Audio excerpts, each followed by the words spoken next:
Kapag nananalangin kayo, huwag kayong tutulad sa ginagawa ng mga pakitang tao. Mahilig silang manalangin ng nakatayo sa mga sambahan at sa mga kanto ng lansangan para makita ng mga tao.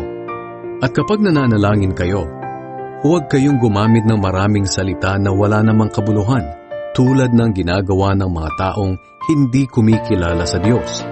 Akala nila ay sasagutin sila ng Diyos kung mahaba ang kanilang panalangin.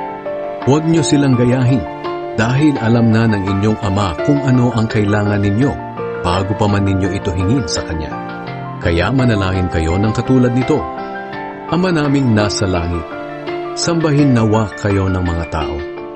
Naway magsimula na ang inyong paghahari at masunod ang inyong kalooban dito sa lupa tulad ng sa langit.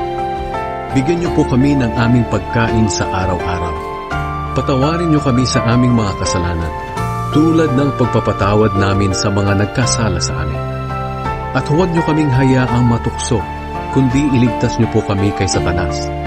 Sapagkat kayo ang hari, ang makapangyarihan at dakilang Diyos magpakailanman.